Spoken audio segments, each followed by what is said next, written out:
this. Number one, you want to have a biblical mindset.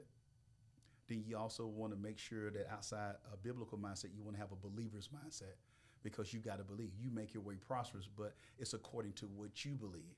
So if Roy doesn't believe it, Jaron doesn't believe it, if Darren believes it, that's all that matters to God, because it's impossible to please him without faith.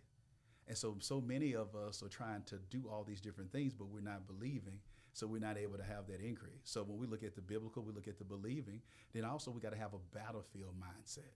So a battlefield mindset is knowing that, hey, the battle is here. The race is not given to the swift nor the strong, but to the one who endured to the end. So I got to understand that I can't grow weary in well doing. So even though I'm tired, even though I don't feel like it, I got to press towards the high calling. So also when we look at that, we look at the biblical, we look at the believer, we look at the battlefield mindset. We also got to have number 4, we got to have a breakthrough mindset. We got to understand that God has dispatched angels and put people on our path and lead to our prosperity. When it says that they're going to have men and women given to our bosom.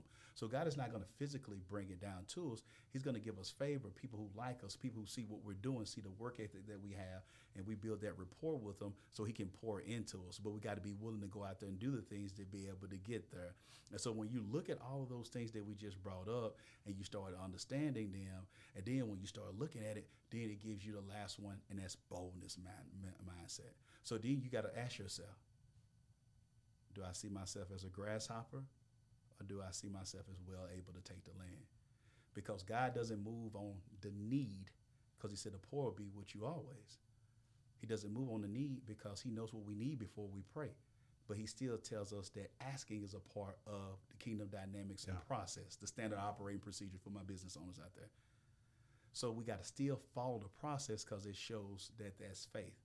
So when we understand those things that we just brought up, it allows for us to be able to move forward. So that's how God has played a critical role in my life, knowing that if I'm willing to get out here on this, I call it this exercise regimen of faith, business allows for you to be able to trust God at another level. But that's why there's no cap or no limit to what God can do through us for his impact when we jump into entrepreneurship, because we're not capped. Nobody can tell us no, but we got to be willing to trust him at another level to go to another level. Man, Darren, probably one of my favorite podcasts here, man.